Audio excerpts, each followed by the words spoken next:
Hey guys, Greg Medford and NKT USA. So, I know I hang my chin out there, I stick my chin out there pretty hard. I have my heart on my sleeve. I talk my politics out loud. I like to engage as much as possible. I like to throw out some jabs and some punches. I take some shots occasionally. But the one thing I tell you is I know my fucking shit. I don't talk politics unless I know what I'm talking about. And I don't know what I'm talking about until I know your argument. And when I say you, I mean you who is against me. You who are against me. You who don't believe what I do. You know, I'm a philosopher. I'm a poet. I'm a hustler. It's one of my favorite lines from Barbershop, as Amy well knows. Yep. But here's the deal. What I've seen going on is the beginning of the end. And it's okay, because everything's got to end. I'm seeing the once largest, proudest nation on earth. The sun never sits on Great Britain. This week we heard the death whimper of the dying vagina state.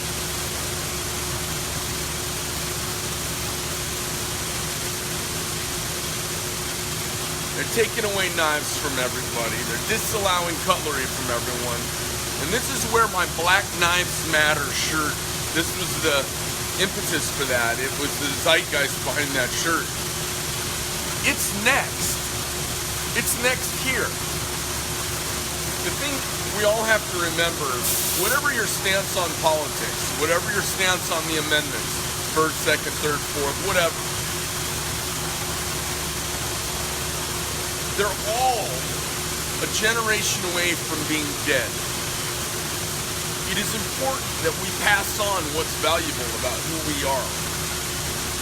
Because if we don't pass on that freedom is more important than safety to our children. See, our children's safety is more important to us in the home. But freedom is more important than our safety. It wasn't safe sailing across the ocean blue in 1492. It wasn't safe teaching the Indians this and them teaching us how to do what they did. It wasn't safe for the Native Americans. It wasn't safe founding a new country. It wasn't safe colonizing the new world. It was dangerous and risky and worth it. Now there's no new world to go conquer. But the idea of the new world is still the most important thing on this planet. When we say the world looks to us, they don't look to us because of any other reason than intrinsically we represent forward, new thinking freedom. And what's happened is we're incrementally letting the communists of this country and this world fucking ruin it.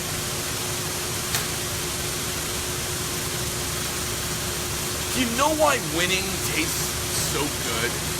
Because losing sucks.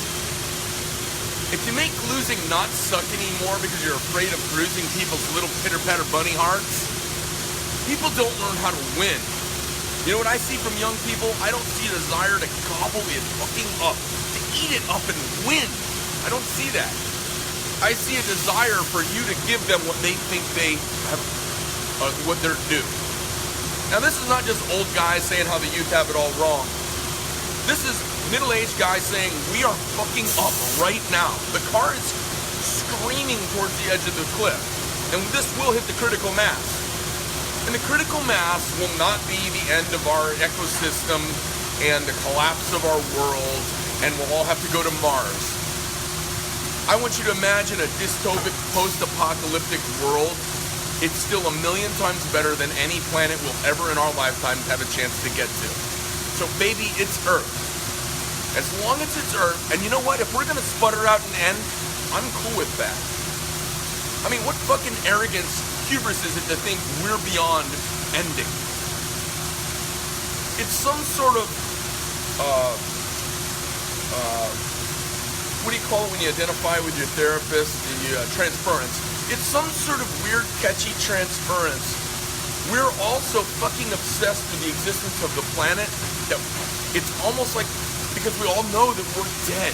We're dead the moment we're like this is why the cherry The cherry blossom is so emblematic, it's so poetic for the Japanese. It's beautiful for a day and falls off the tree and it's dead.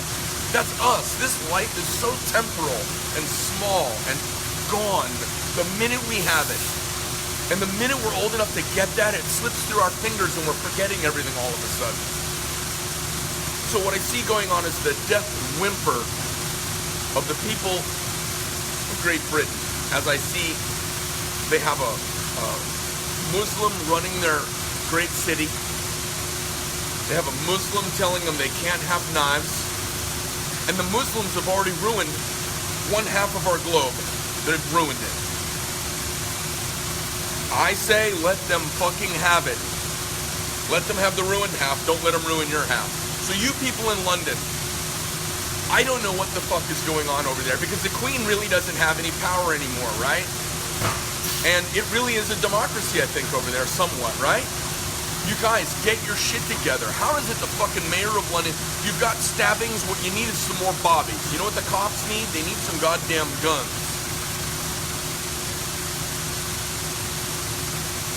I know, it's a little bit of a rage rant.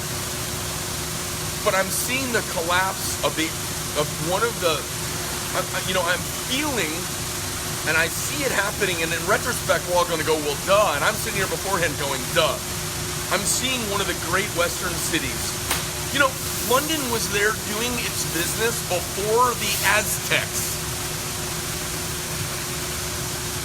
I see the collapse of Western civilization when it is more important to be safe than it is to be free. Because what we've done then is we've elected a king called the mob to stick its hand up our ass and puppeteer us to our grave. So I'm fuck all hostile about it. I say get your knives, get arrested, I say get in trouble, cause problems, get a fucking lawyer, spend some money, cause some mayhem. I feel like I'm in Fight Club. I feel like Brad Pitt from Fight Club. I'm like, just make some trouble.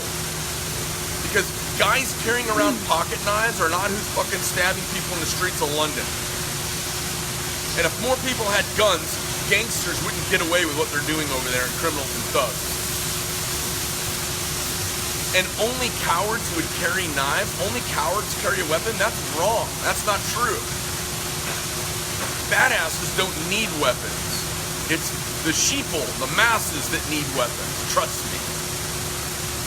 This is some sort of post-feminist, lesbian, 1960s fucking bleeding heart stupid agenda of the modern soft male puss man who thinks to be a good man is being soft, unprepared, and pliant to the soft women around him. And I say fucking pass to him, and pass to his sperm, and pass to his whole fucking thing he represents. Amy, you're a girl, what do you think about all these soft males? Man buns. She's shaking her head and pursing her lips and not at me, guys. You know, my dad grew up on a farm. 10 of them working hard every day, and that's what I know. None of this soft male bullshit. You guys, the girls about the feminist movement and lesbians have lied to everybody. These fucking lesbian, feminist bullshitters, they've made women unhappy. You know why guys die young? Because we work our asses off, we're stressed off, and we're always trying to figure out a way to retire early so we don't have to work. And some goddamn angry lesbians have told you the only way to be happy, ladies, is to go get a job and be like a man. And I say, fuck that. If you can, find a good man. If you can, raise your family. If you can, garden, plot, plant, nest, love your day, and give him a neck rub and a blowjob when he gets home. Because it fucking sucks going to work every day. It's tough. We wouldn't do it if we didn't get paid. All right. That's my political rant. I'm fucking so worked up, and then guys say, well, you don't have a right to comment on England. Yeah, I do. We told England to fuck off rightly because of how wrong they had it 250 years ago and how wrong it is now. That is fuck all wrong. And you Englishmen, you remember, we were going to be over here fighting the good fight. And when it gets too crazy, too Muslim, too momminess, too queenie, too faggoty fucking lefty soft male pussy over there, you guys, call us up. We'll get you on a boat. We got that lady standing there in New York, holding the flame up. And it's going to change. The wording's going to change from your tired, poor, huddled masses to your disaffected, rejected, upper middle class, freedom lovers. That's what it's going to say. Because the only thing that matters anymore in this world apparently is being poor or brown. I don't even know what to say. Now, if you do come over here, just like fucking Californians when they come to Arizona, take your politics and sensitivities and shove them up your ass. The reason you left your fucking craziness in California is because you want freedom? Well, don't bring your stupid fucking, the teachers of the pinnacle of the world attitude.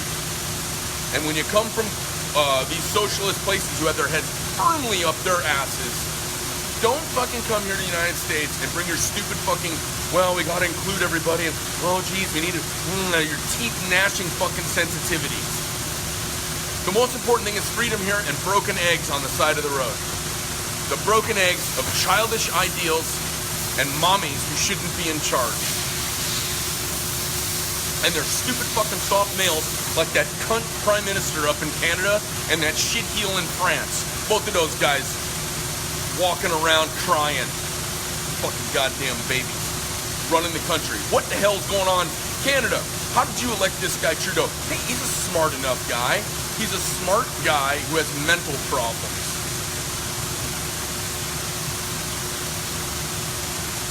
He's gender unidentified. You put that guy behind a screen, I couldn't tell you if he's a woman or a man. What the fuck is wrong with that? How's he in charge? You guys been smoking too much pot up there in Canada, in my opinion. Too much pot. All right. Yeah, all right, I'm ready. Get some, Marcus, get some. Is that the first comment I got? No, there's a bunch, but there's, Everybody's working. I'm sure some people are going to motherfuck me, but you Brits, get your fucking heads out of your ass because you're having your balls chopped off. And they got your first ball with the guns, they got the second ball with the knives. Next thing you know, you've been walking around with Mickey Mouse gloves on and a big Nerf helmet so you can walk down the street because it's fucking dangerous. Charlie says, still shocked that Facebook diagnosed you very conservative. All right, that's it. Listen, I got to grind some stuff. I got to make some stuff the right thickness so we can get you guys some good knives. I got to inspect some stuff. I got to chase everybody down. I got to look at travelers and followers and make sure all the work's being done right. I got to help everybody who needs help. I got to help distributors that aren't sure what to do with stuff. I got to figure everything out. And goddammit, I wish I was king for a year because I could fix this shit right fucking now. Anyways, love you guys. Craig Medford, I've get to USA. Amy on the camera with her eyes about this big around. I'm out! Awesome.